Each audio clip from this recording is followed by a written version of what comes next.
I think next week, is code generation. So here's how that, how I see that assignment progressing. As I mentioned last time, I think last Wednesday, that the code generation assignment is the hardest in this project. And you have some time assigned to it. Let's look at the assignments. 2 weeks or so, right? It starts on November 1st and it's due on the 21st. And there's a milestone along the way, but it's a lot of work. So let me tell you how I see this thing proceeding. You don't have to stick to this, and I have seen people take shortcuts in previous years, and there's more than one way to do it. So I'm not going to be dogmatic about it, but I'll tell you what I'm providing you, and that's being provided with a certain sequence of and the coding effort, and you can deviate from that, but to some extent you'll be on your own. So far we've talked about syntax trees, and so, based on the email traffic I saw, it looks like some people have had time to do syntax trees, some people haven't. As I have mentioned, the type checking assignment has a syntax tree component simply to move it out of code generation and give you more time in the code generation assignment itself. But I won't be checking for syntax trees in the type checking phase. That'll only, the actual test cases will only check type checking. So what will happen is we will talk about intermediate code generation in class. So intermediate code, we began talking about it last Wednesday. It's 3-address code, right? So it's this machine independent assembler type of thing, right? Do you recall that? Sort of kind of looked like assembly code, sort of kind of didn't. And the big restriction was that you couldn't have more than one operator on the right side. So what I have in the documentation and tutorials part for code generation, there's a document that talks about a particular set of intermediate code instructions. Okay, there's nothing special about this particular set of machine instructions except, not machine instructions, the 3-address instructions, except that there is a document that describes how to take this particular set of 3-address instructions to MIPS assembly. That's it. So you have the liberty to make changes and do things differently if you'd like. I have no issue with that. The instructions themselves are simple enough that translating them to assembly should be straightforward. In most cases, should be straightforward. So even though if you want to deviate and do things differently than this instruction set, you would have to figure out the translation. I don't believe that figuring out that translation is difficult. But if you do choose to do it differently, and you do start figuring out the translation, and you run into difficulties and you don't quite know how to proceed, come talk to me or come talk to Sam. We can try to help you. Okay, so it's not like deviating from this is some sort of horrible sin that'll get you into deep trouble. But you need, if you choose to do things differently, you will want to make certain that you have enough time on your hands that if you run into issues, you can come talk to one of us, or you have the luxury of sitting back and saying, okay, how should this work? You need to be able to do that. Okay, so give yourselves plenty of time if you choose to do things differently, all right? Okay, so you can see the instructions themselves are not terribly difficult. The most complex ones are the ones that deal with entering and leaving functions and parameter passing, and that's not terribly surprising. Dealing with function calls is perhaps the most complicated aspect of program execution, right? The other stuff, like doing assignments, evaluating conditions, jumping here, jumping there, that's quite a bit less complex. So what does this other document here look like? Let's take a quick look at it. We'll use SPIM. Now, so they have there's register usage conventions. If you have used SPIM already, you probably know this. If you learned your assembly programming on a different machine, on a different architecture, then you'll need to come to speed on SPIM. Do that as quickly as you can, okay? Because if you have SPIM-related questions, again, I'm happy to help you. Sam, have you worked with SPIM? Okay, so Sam's worked with SPIM, so we can help you, but again, the important thing is to have time, because finding out that there's some issues in your experience with SPIM or whatever the day before the assignment is due is not a good place to be, okay? We can try to help you. We can try to work with you to resolve issues, but you have to work with us on that. Now, another important thing to note is that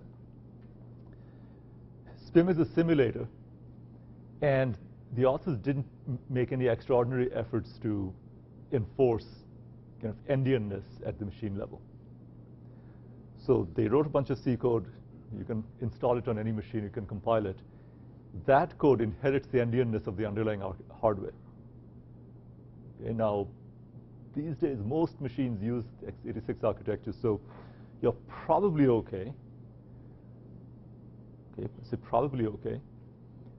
But at the end of the day, the endianness that your code will be tested on is the endianness of Lectura. So just something to bear in mind. All right. To keep life simple, the translation that I'm describing will do all parameter passing for functions on the stack. Okay, all of it. So in fact, the argument passing, the parameter passing mechanism we'll use is going to be reminiscent of how the x86 actually does it, but we'll do it on SPIM stack. So this is going to be the structure of a stack frame, right? So the stack is growing from high addresses to low addresses. It's growing in this direction. Here are the arguments, the actual parameters. Then we'll save the old frame point to the old return address. Here are my locals. Here are the callees arguments. If when I go to make a call, I push the arguments over here. Here's the top of the stack. Okay, so that's what the stack frame looks like. So the argument passing code is going to look like, get the arguments from here, push the arguments at this end. I'll come back and talk about the details of this, not today, another day. But this is just a really quick update. And there's discussions first of how you assign space, how you declare strings, how you declare variables. Global variables get declared like that. So this is a global. That's the name of the global, and this assigns n bytes for that global. All right? That's how you declare strings. MIPS is, the architecture requires alignment. It's a RISC architecture. It enforces alignment, so you can enforce alignment. Okay. So examples.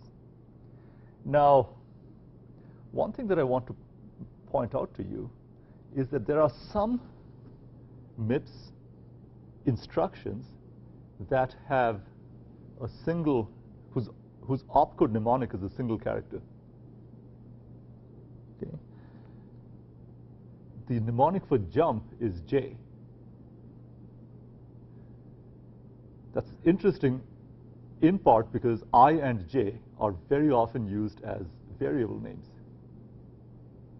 Okay, so I have my little bubble sort routine that says for I equals 1 through n, for j equals I plus 1 through n, and so on. So naively, in fact, this bit me, so I'm telling you now, this bit me when I was doing my implementation of this a long time ago. So naively, I said, okay, I have a variable j. J, colon, space, 4. Wrong. SPIM doesn't like that at all. Because SPIM thinks J is a jump instruction. It says, wait a second, your jump instruction syntax is all messed up. I wasn't expecting a colon over here.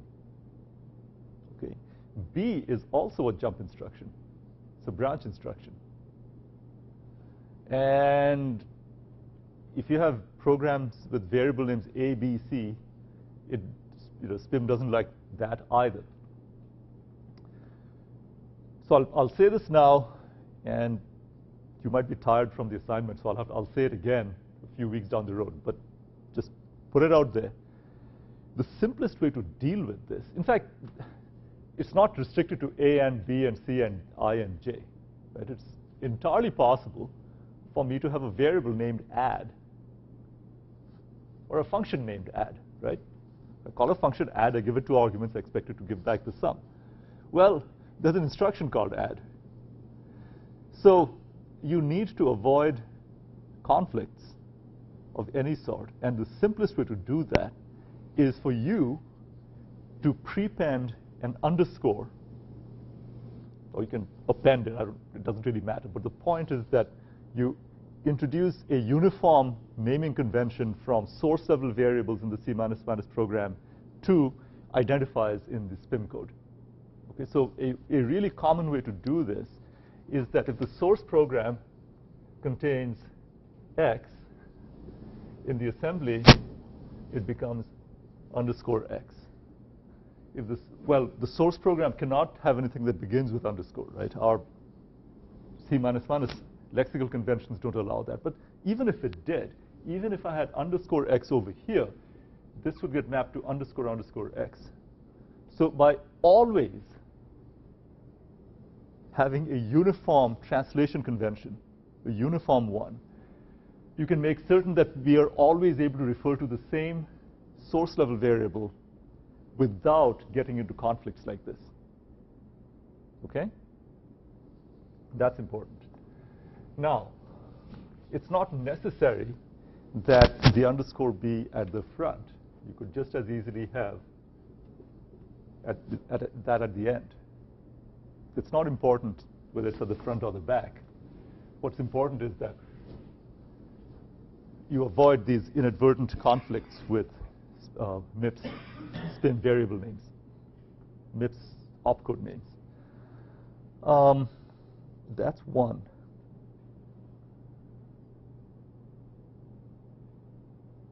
There's something else that I was going to say, and I cannot remember what it is, so I'll move on.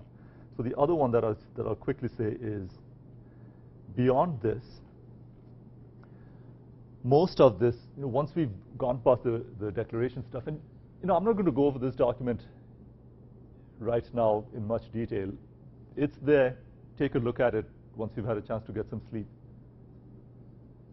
Most of the stuff up to this point was, up to 2.4 was, here's how you declare a variable. Here's how you declare a string. Here's how you access a variable. Here's how you access a global. Here's how you access a local.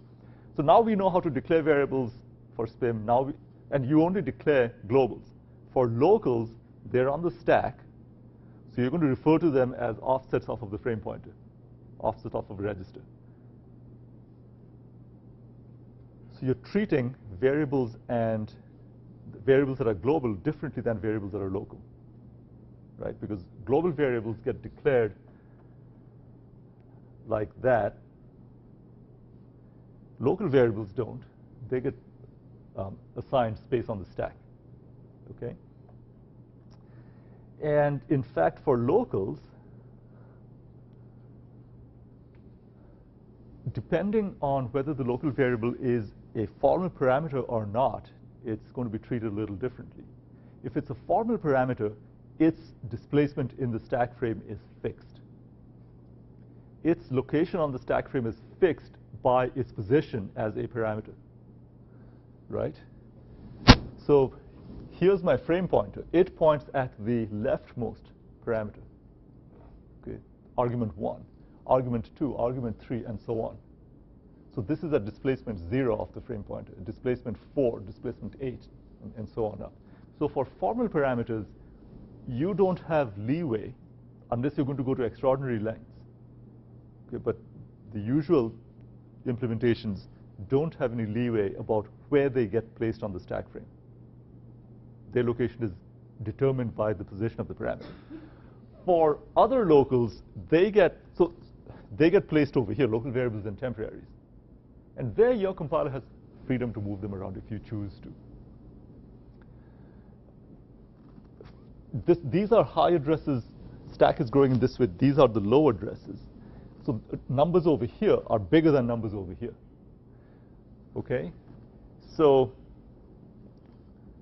to get to the leftmost actual parameter, its address is in this register. To get to the next one, its address is FP plus 4. It's a bigger number, right, because we're going up that way. To get at this guy, it's FP plus some other number. These guys have a smaller address, right? This is the direction of smaller addresses. So these guys have smaller addresses. So a local variable that is not a formal parameter is accessed as FP minus something. Okay, it's a negative displacement. So again, the distinction between formal versus not formal is, it affects how you access them. Where would that information be when you're generating code? Whether something is a formal parameter or not.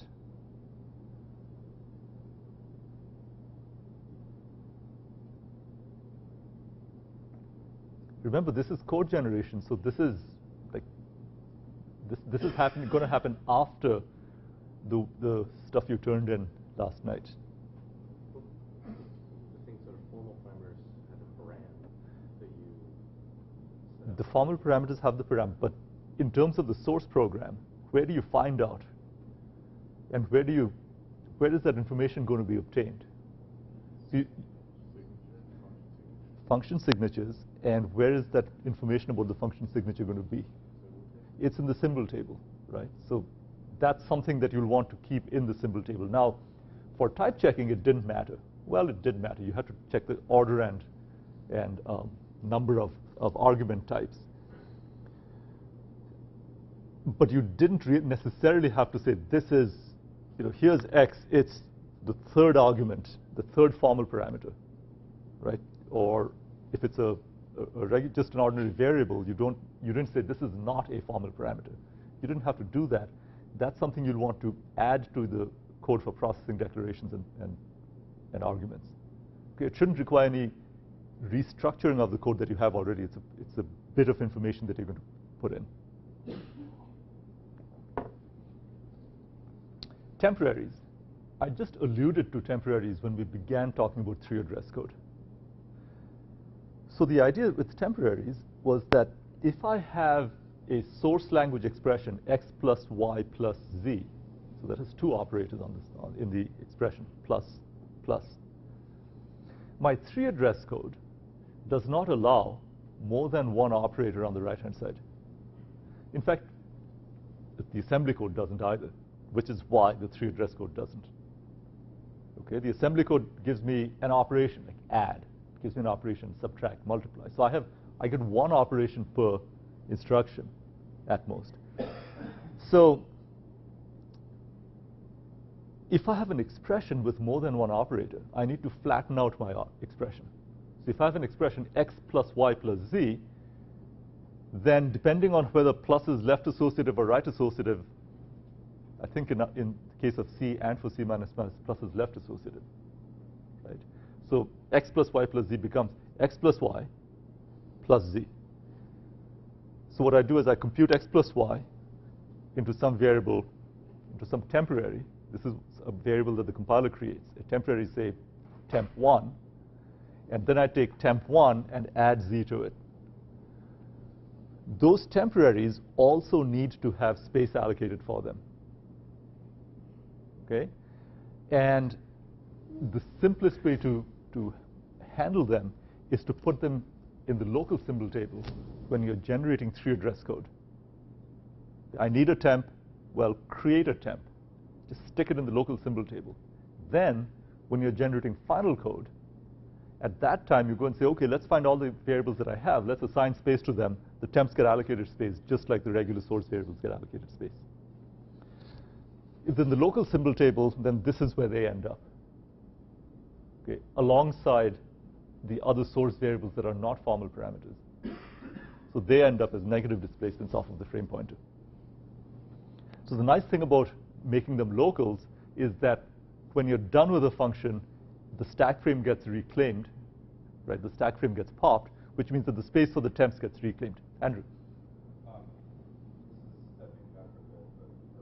For when you were showing us declaring locals, we be declaring our function identifiers as locals, or how do we? Yeah. How do you deal with functions? So the question is, how do I declare functions? What this is doing, essentially what the syntax is a function name, identifier name, colon, and stuff. Okay?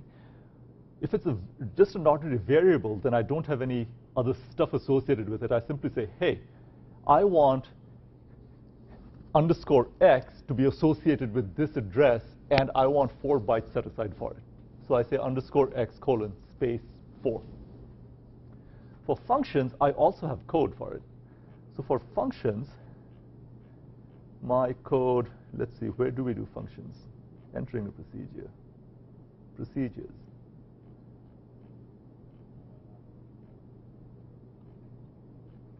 Return, printing out values.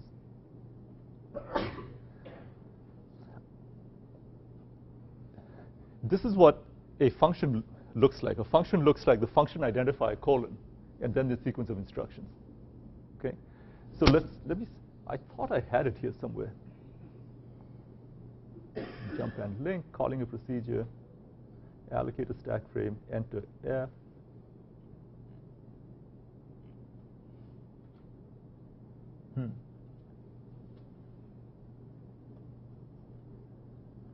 I thought I had written it down, but I seem to not have done that. But function name, colon, and then the instructions for that. Okay. Okay, so that's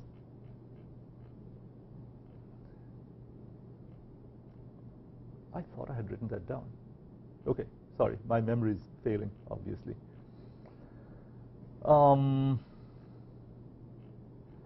The one other thing that I wanted to mention today, and then we'll go over this every so often. How do we print values?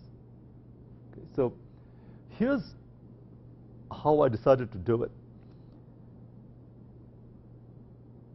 We'll use 2 functions, print int, that takes a single argument, that's an integer, and print string, which takes a single argument, that's a string, and print int prints out the integer, and print string prints out a string.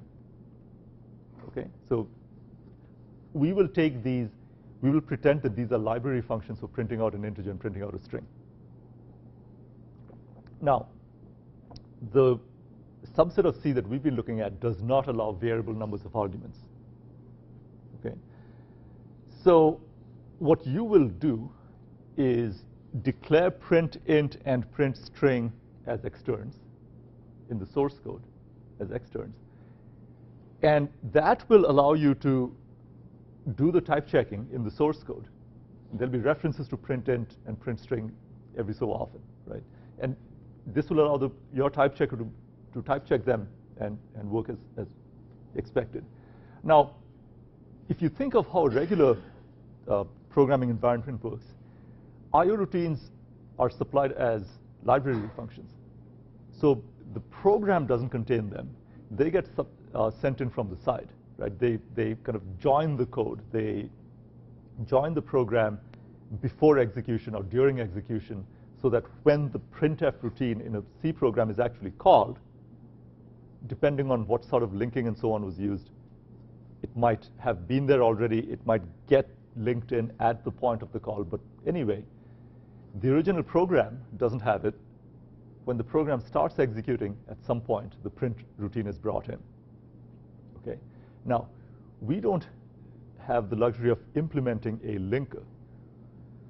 So we'll pretend, we'll kind of fake it. We'll fake this. We'll pretend that there's a small sequence of instructions. We'll pretend that this is the library code for print int and print string. Okay? Now, we're pretending that this is library code, so someone's going to have to put it into the program, because the source program will not contain this. Because the source program will simply say extern print int, extern print string. The programs will then use print int and print string in the source code. What your compiler will do is it will hardwire these two code sequences. It'll add them to the assembly code that the compiler is generating for the regular program. And that's the code that's going to get generated.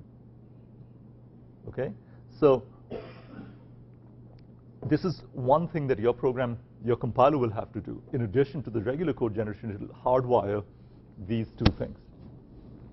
And it'll just spit out these code sequences into the, either at the beginning or at the end of the compiler, of the code that your compiler is generating. And what these do is they take the argument that's being passed to it and essentially trap into the SPIM code. And SPIM then eventually invokes printf. Okay, so SPIM has a few other system calls. I think it has syswrite. So it has, I'm sorry, this is, it does write with this, and it has a read alongside, and we won't need read for our purposes. What this is doing is it's saying, it's setting up the call. It's going to tell SPIM that this is going to be a print int. This is going to tell SPIM that this is the print string routine. This is passing the argument of the value that needs to be printed. I make the system call, it goes up and does the print, comes back, I return. That's it. Okay? Now, this seems like a very clunky interface. We could pretty it up. We could, if we really, really, really wanted to, we could pretty it up. We won't, because from my perspective, what I care about is whether the code that is being generated is working as expected. And for that, it suffices to print out integers and strings. That's enough for my purposes. That's why there's only this. That's the rest of the program, the rest of the language involves integer computations and array computations, and well, strings are arrays, right? So for my purposes, it suffices to use these two primitives. If we wanted to, we could extend this and maybe even graduate to full-blown printf, which would be work, and from a compilation perspective, it wouldn't be terribly interesting, because the work involved in doing that is not dramatically surprising. If you think about it for a little bit, you'll be able to figure out what needs to be done. So I didn't see any point in doing that. Okay, so this is it for a really quick introduction to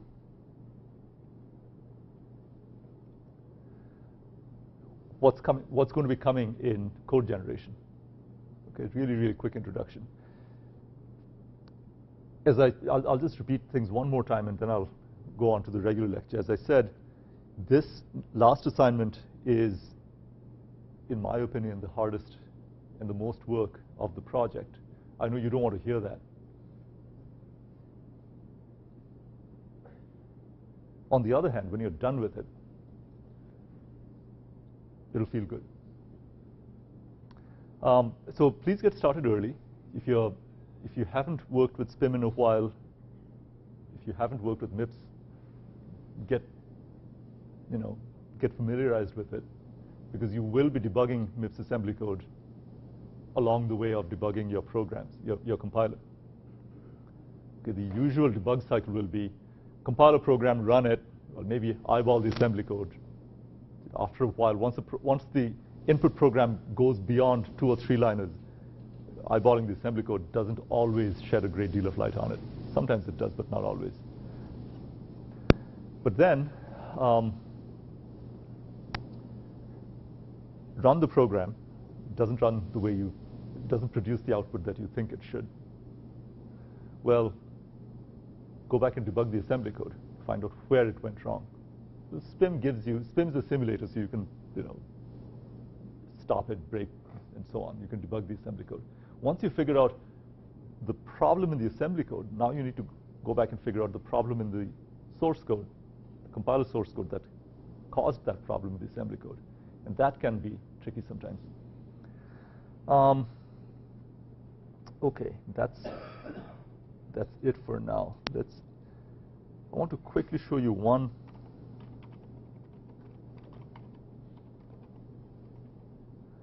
last thing. Let's see. Come on. Change.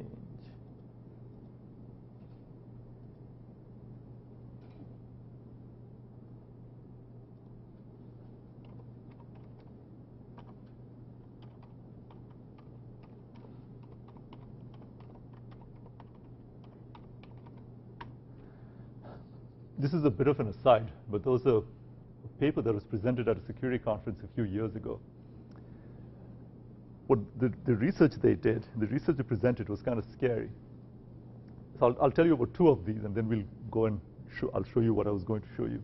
So one of them, what they did was from pretty far away, they used one of these directional, this parabolic, not microphone, microphone thingies.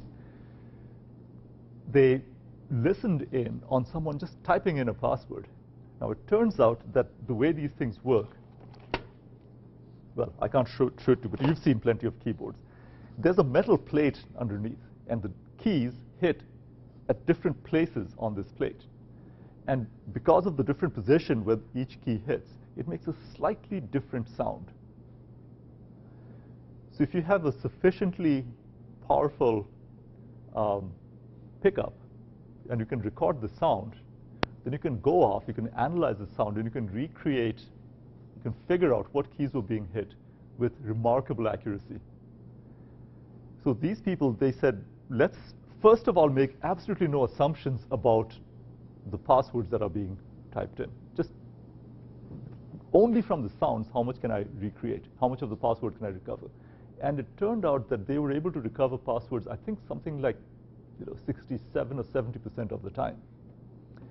So then they said, suppose we assume that the passwords are dictionary-based, right? So they're words. If you make that assumption, then you can guess at empty spots, right? Because if you assume that the words occur in the dictionary, you can guess at things that you might have mischaracterized. And in that case, the accuracy went up to, I think, 80 or 85%. So this is just someone across the way with the parabolic mic. So this was kind of interesting and scary. And the conversation that followed after that was kind of interesting too. The other one, what they did was they were across the room, again, some distance away. They had a video camera aimed at the person who was logging in. They recorded the reflection, not just on glasses. Glasses off this nice big surface, reflective surface. They recorded, they had it zoomed in on the person's eyeballs. So here I am typing, and they're getting an image of a highly distorted but partially legible image of the keyboard reflected off of this person's eyes. And they could see where the fingers were hitting. And they were able to recover an amazing amount of, again, same deal. They could recover login and password information with astonishing accuracy. So it's kind of scary. I get really nervous about logging in anywhere now. What's that?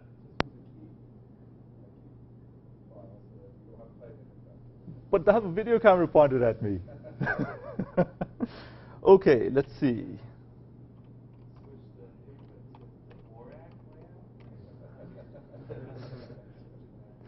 453, fall 10.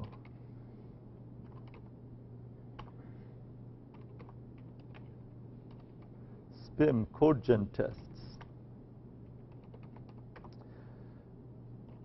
So I just wanted to show you what some of my test cases look like.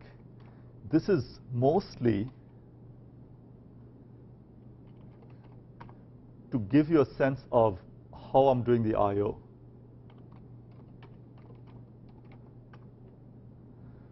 Okay, so this is what, I don't know, test 25 looks like. So here, extern, I'm declaring print int and print string as externs.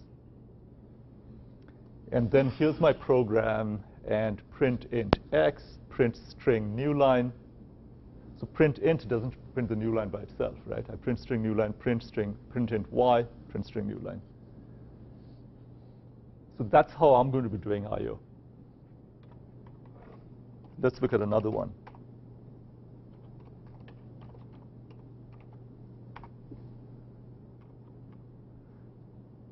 Same deal.